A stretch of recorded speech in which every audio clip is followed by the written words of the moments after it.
మీ మోకాల నొప్పులకు ఎటువంటి సర్జరీ లేకుండా ఎపియాన్ పెయిన్ క్లినిక్ అందిస్తున్న అత్యాధునిక చికిత్స.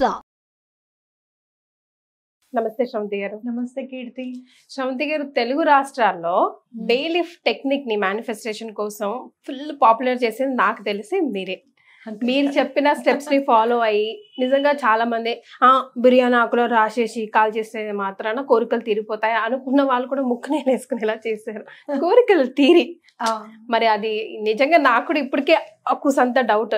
బెయిలిఫ్ మీద కోరిక రాసేది ఏదైనా నంబర్ రాసి మేనిఫెస్ట్ చేసుకుంటే అది నిజంగా తీరుతుందా అని చెప్పి. సో అది ఎలా చేయాలి, దానికి ఒక రూల్స్ అండ్ రెగ్యులేషన్స్ ఉంటాయి కదా. ఎవరు ఇష్టం వచ్చినట్టు ఏ టైంలో పడితే ఆ టైంలో చేయకూడదు కదా. సో అవన్నీ తెలుసుకుందామని ఈ వీడియో. తప్పకుండా చెప్తాను కీర్తి. అయితే దీని నుంచి నేను కూడా ఒక స్ఫూర్తిని పొందాను, అది కూడా చెప్పాలి. ఎందుకు అనంటే అసలు ఈ బిర్యానీ ఆకుతో నేను సనాతన ధర్మాన్ని మొత్తం భ్రష్టు పెట్టిచ్చేస్తున్నాను అని చెప్పి, అసలు మన సనాతన ధర్మం వదిలి వేరే వాళ్ళు వేరే వేరే మతాలకు వెళ్ళిపోతున్నారు కేవలం నేను బిర్యానీ ఆకు చెప్పడం వల్లే అని చెప్పి. ఇలాంటి చాలా మాటలు పడుతూనే ఉన్నా. అయితే ఏంటిది మనం చేసింది ఏంటి, మనకు అయిన పని నలుగురితో పంచుకొని వాళ్ళకు కూడా అవుతే బాగుండు అని చెప్పి కదా. నేనేమి అవుట్ ఆఫ్ ది బ్లూ కాదు కదా. ఇంతకు ముందు నాకంటే ముందు చెప్పిన వాళ్ళు కూడా ఉన్నారు. కాకపోతే నేను ఎలా చేస్తే పని అయిందో అలానే చెప్పడం వల్ల కదా తప్పు చేశానని చెప్పి ఇన్ని మాటలు అసలు అని చెప్పి చాలా బాధపడ్డా. ఒక ఆల్మోస్ట్ ఒక 2 days విపరీతమైన బాధ వచ్చిందనమాట. ఇలా వచ్చినప్పుడు సరేలే ఏది ఎలా జరుగుతుందని అనుకున్నప్పుడు ముందు రోజు ఒక ఆవిడ కాల్ చేశారు నాకు. కాల్ చేసిన తర్వాత నెక్స్ట్ డే మళ్ళీ ఫోన్ చేస్తుంటే చెప్పండి అని అంటే, అమ్మ మీ వాయిస్ లో చాలా లోగా మాట్లాడారు, ఎప్పుడు ఇలా మాట్లాడలేరు మీరు, కాబట్టి మీరు ఏదో బాధపడుతున్నారు అని అనిపించింది. చాలా పెద్దవాడు అనమాట. బాధపడుతున్నారని అనిపించింది. ఏం బాధమ్మా మీకు అని అడిగారు. అంటే ఏముందండి, అందరూ అతీతులండి బాధకి, ఎవరో ఎప్పుడు బాధపడుతూనే ఉంటాము, ఇలా నాకు ఇలా ఎదురైంది అని చెప్పి చెప్తే, అమ్మ నేను ఒకటి చెప్పిన, మీ దగ్గర నేను కన్సల్టేషన్ తీసుకోక ముందు మీ వీడియో చూసి నేను బిర్యానీ ఆకుని కాల్చాను, నాకు రావాల్సిన డబ్బులు వచ్చాయి అని చెప్పారు. నాకు ఎంత సంతోషం అనిపించింది అంటే ఇట్లా ఎగిరిపోయింది ఆ బాధ అంతా. ఎవరు బాధపడితే ఎవరో ఏదో అన్నారు అని చెప్పి నేను బాధపడకూడదు, యూనివర్స్ నాకు అది మెసేజ్ పంపించినట్టు నేను ఫీల్ అయ్యాను కీర్తి. అంటే యు ఆర్ సంథింగ్ అని నాకు చెప్పింది. You are meant as a messenger అంతే. నేనేం చేయలేదు, ఈ పని అవుతుందని నేను జస్ట్ మీడియం అంతే. కాబట్టి నేను మంచిగా చేశాను కానీ చెడు చేయలేదు ఎవరికి. ఎవరికైనా పని కాలేదు అంటే ఏం బ్లాకేజెస్ ఉన్నాయో ఇప్పుడు ప్రత్యేకంగా నా గొంతు విని మీరు బాధపడద్దు అని చెప్పారు అని అంటే, నేను ఎంత మనసులో ఎంత మంచి స్థానాన్ని సంపాదించుకున్నాను, ఇది చాలు మనకి అని చెప్పి నాకు అనిపించింది అనమాట. సనాతన ధర్మం కూడా to add to your point ఎప్పుడు ఒకటే చెప్పింది, ప్రతిలోని నువ్వు దేవుడిని చూసుకో, ప్రతిదీ నువ్వు ఏం చేసినా ప్యూర్ సోల్ తో చెయ్యి, డెఫినెట్ గా యూనివర్స్ కనెక్ట్ అవుతుంది. నువ్వు అనుకోవాల్సిన అందులో ఆ బిర్యానీ ఆకులోనో ఒక పేపరో ఒక ఎండిపోయిన పువ్వో కావచ్చు, ఎండిపోయిన ఏదైనా కావచ్చు అండి. నేను నమ్మి చేస్తున్నాను. ఇప్పుడు మనకి ఎన్నో కథలు కూడా, చాలా రకాల కథలు కూడా మనకి అదే. ఇప్పుడు మనం ఇందాక చోళంగి అమావాస్య గురించి మాట్లాడుకున్నాం కదా, పోలి అమావాస్య కథ కూడా మనకు అదే చెప్తుంది కదా. తను ఏం చేసి ఏమీ లేకపోయినా ఒక భావనతో అన్ని ఇవే అనుకొని చేస్తే స్వర్గానికి వెళ్ళిపోయింది పోలి. సో అంతే ట్రూత్ఫుల్ మనసుతో నాకు ఈ కోరిక అవుతుందేమో అని మనం బెయిలిఫ్ లో మనం మేనిఫెస్టేషన్ చేసుకుంటే తప్పే ఉంది అనుకోవచ్చు కదా. సనాతన ధర్మం మనకు అదే కదా చెప్తుంది. స్వామి కూడా ఫలం పత్రం పుష్పం తోయం అన్నారు. ఏ పత్రం అని చెప్పాల ఇంకా మన జ్ఞానం ఒకటే అనమాట. మరి అలా మాట్లాడితే దుర్దగుండాకులు తీసుకొచ్చి రాసుకోండి అని అంటారు. అది ముట్టుకోకూడదని మనకు తెలుసు కదా. అయితే బెయిలిఫ్ లో మాత్రం సమ్ మ్యాజిక్ ఉంది కీర్తి, తప్పకుండా. నేను ఇంకోటి ఏమనుకుంటా అంటే, అంత ఎండిపోయినా కూడా అంత బెయిలిఫ్ ఎండిపోయిన తర్వాత కూడా మీరు చూస్తే ఎంత సువాసన ఉంటుందో, దానిలో జీవం ఉంది. ఆ జీవం వల్లనే మనకు ఉపయోగపడుతుంది అని అనిపిస్తుంది నాకు.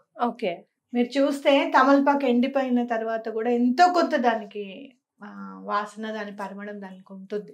అట్లీస్ట్ కుళ్ళిపోయినంత వరకు కాకపోయినా. అలాగే మీరు చూస్తే దేనికి ఉన్న సువాసన చూస్తే, మీరు ఏలకులు కానివ్వండి, లవంగాలు కానివ్వండి, ఏవైనా కూడా వాటి ప్రాముఖ్యత వాటికి ఉంటాయి అన్నమాట ఖచ్చితంగా. అట్లానే నేను బెయిలిఫ్ చాలా ఇంపార్టెంట్ అని అనుకుంటాను. బెయిలిఫ్ మేనిఫెస్టేషన్ చదివినప్పుడు ఇది మనకి అనుసంధానం చేసుకొని మనకి చేసుకుంటే బాగుంటుంది అని చెప్పినప్పుడు చెప్పాలి అని అనుకున్నాను. అలాగే అది చేసిన తర్వాత నా ఇల్లు రిజిస్ట్రేషన్ అయింది. అక్టోబర్లో ఎప్పుడో లోన్ రిలీజ్ అయిపోయింది నాకు.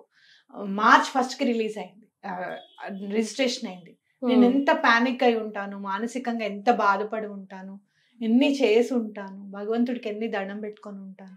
నేను చేస్తుంటే సడన్గా అవును నేను బిర్యానీ ఆకత్తు చేయలేదు, నేను చేద్దాము అని చెప్పి నేను దేవుడి గుడిలోనే కూర్చొని రాశాను. ఆ అమ్మవారి దీపం దగ్గరే నేను వెలిగించాను. ప్రత్యేకంగా ఒక అమ్మవారి దీపం పెట్టి, ప్రత్యేకంగా ఒక దీపం దీనికోసమే పెట్టి, అమ్మా ఇంక ఇది తప్ప నువ్వు తప్ప ఎవరు చేయలేరు, నా కోరికనైతే నీకు వెంటనే పంపించాలంటే నాకు ఇదే కనపడింది. ఇంకా నువ్వు చేయమ్మా ఎలాంటి పరిస్థితులు అని అనుకున్నా. మార్చ్ 1కి రిజిస్ట్రేషన్ అయింది. నేను, మా వారు, మా మేనత్త చేసామన్నమాట. చాలా బాధలో ఉన్నాను, లేకపోతే అసలు వీడియో తీసుకునేవాళ్ళ. అంటే ఆ రోజు అవ్వకపోతే ఇంకా లోను వెళ్ళిపోతుంది మన చేతుల్లో నుంచి అనమాట. మళ్ళీ మనం అప్లై చేసుకోవాల్సిందే, మళ్ళీ కొత్త కదా, మళ్ళీ ఇంకొక 2 months వెయిట్ చేయాలి. ఈ బాధ అంతా ఎవరు పడాలి, అవునా కదా? కాబట్టి తప్పకుండా నమ్మండి. బెయిలీఫ్ ని మాత్రం భగవంతుడు మనకి ఇచ్చిన వరంగానే భావించాలి. సో తనకు కొన్ని టెక్నిక్స్ ఉంటాయి కదా, ఏ టైంలో చేసుకోవాలి, ఎలా చేయాలి, ఎప్పుడు చేయాలి, ఎన్నిసార్లు చేయాలి, అవన్నీ చేస్తూ చెప్పండి. అలాగే తప్పకుండా. బెయిలీఫ్ తీసేసుకోవాలి. తీసుకున్న తర్వాత మీరు ఎంత అమౌంట్ అయితే రావాలనుకుంటున్నారో ఆ అమౌంట్ అనేది మీకు మెయిన్ గా డబ్బు కోసమే ఇప్పుడు మీరు చెప్పేది. మనీ గురించి చెప్తాను ఫస్ట్. నేను ఎట్లా ఫాలో అయ్యాను మనీ గురించి అని చెప్పి చెప్తాను, మీరు అలానే ఫాలో అవ్వండి. ఓకే, ఇక్కడ మనము 520741 రాసుకుంటాం. ఓకే, ఈ బెయిలీఫ్ మీద ఇట్లా 520741 ఇది ఒక సీక్రెట్ కోడ్ అండి, సీక్రెట్ కోడ్ అమౌంట్ రావడానికి అని చెప్పి. ఈ 520741 ఇట్లా రాసుకున్న తర్వాత ఇక్కడ నేను ఏది రాసినా విత్ ద డివైన్ బ్లెస్సింగ్స్ అని రాస్తాను.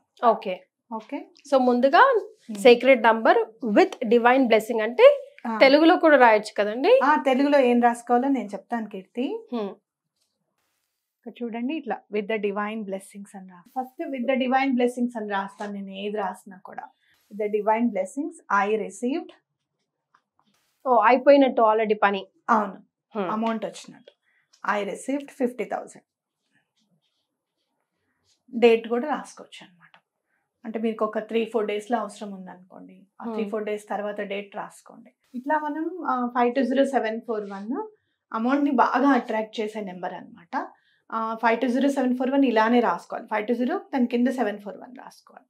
అలాగే కింద with the divine blessings of, నేనైతే ఇంకా లార్డ్ లక్ష్మీనరసింహ స్వామి అని కూడా రాస్తాను. మీరు విత్ ద డివైన్ బ్లెస్సింగ్స్ అని ఒకటి రాసినా సరిపోతుంది. తెలుగులో అయితే భగవంతుడి దయ వల్ల, ఆయన ఆశీస్సులతో, భగవంతుడి ఆశీస్సులతో అని కూడా రాసుకోవచ్చు.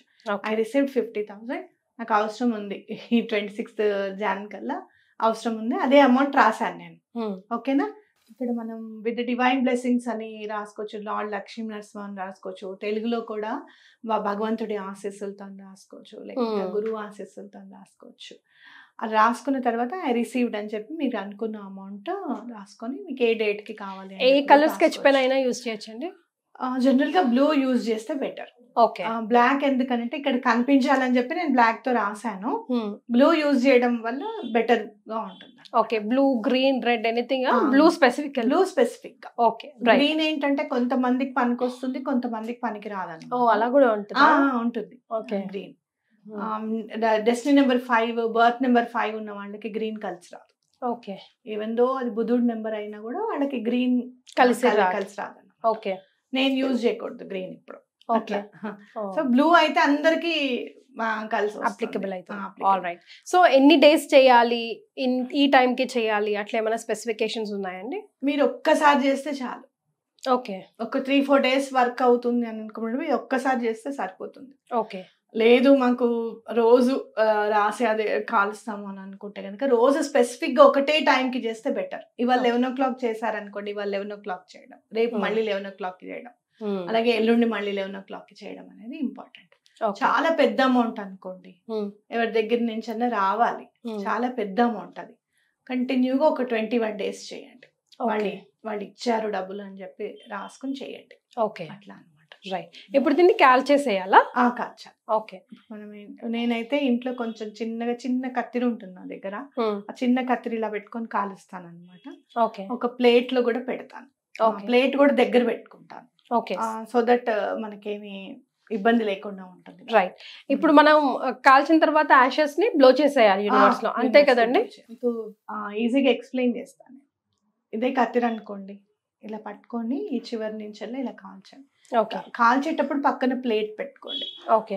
మొత్తం కాలిపోయిన తర్వాత ప్లేట్ లో వేయండి. ఒక్కొక్కసారి కాస్త మిగిలిపోతుంటుంది, అది కూడా కాల్చేసేయండి. ఓకే. వేసిన తర్వాత యాషెస్ ఏవైతే ఉన్నాయో కొంచెం ఒక్క 1 minute అయితే చల్లారిపోతుంది. అవన్నీ ఇట్లా చేతిలోకి తీసుకొని యూనివర్స్ కి దండం పెట్టుకొని, మీకు ఎవరైతే ఇష్టమో, మీకు బాగా ఇప్పుడు మాకు అనుకోండి, నాకు మా నాన్నగారు చాలా హెల్ప్ చేస్తారు. Even though he passed away, నాన్న అనగానే హెల్ప్ చేస్తారు మా నాన్నగారు ఇప్పటికీ కూడా. సో అట్లా మీకు ఎవరైనా హెల్ప్ చేసే వాళ్ళు ఉన్నారు, మీ పెద్దవాళ్ళు అనుకుంటే వాళ్ళని తలుచుకోవచ్చు. అలాగే భగవంతుని తలుచుకోవచ్చు, యూనివర్స్ ని తలుచుకోవచ్చు. నువ్వే ఉన్నావమ్మా సాక్షి, నేను వాళ్ళకి డబ్బులు ఇచ్చాను, వాళ్ళు నాకు రిటర్న్ ఇచ్చేటట్టు చూడు అని చెప్పి, నాకు రిసీవ్ అయ్యే నాకు చాలా సంతోషంగా ఉంది అనుకొని మీరు ఇట్లా బ్లో చేయాలన్నమాట. ఓకే, అంతే. సింపుల్. యూనివర్స్ నుంచి వచ్చింది, యూనివర్స్ కి అప్పచెప్తున్నాము. అండ్ యూనివర్స్ కి ఏంటంటే ఎప్పుడు కూడా సంతోషంగా మనం ఉన్నాము అంటే అదే సంతోషాన్ని మనకి తిరిగిస్తుంది అనమాట. కాబట్టి మనం సంతోషంగా ఉండడం అనేది చాలా ఇంపార్టెంట్. ఓకే. సో ఈ బే లిఫ్ట్ టెక్నిక్ ముఖ్యంగా మనీకి సంబంధించి ఈ రోజు మనం శ్రవంతి గారి ద్వారా నేర్చుకున్నాము. మీరు ట్రై చేయండి, మీకు ఎలా అనిపించింది both positive and negative comment చేసి చెప్పండి. అండ్ ఇంకా రాబోయే కాలంలో మరిన్ని విధి విధానాలు కూడా నేర్చుకుందాం. థ్యాంక్ యూ సో మచ్ అండి.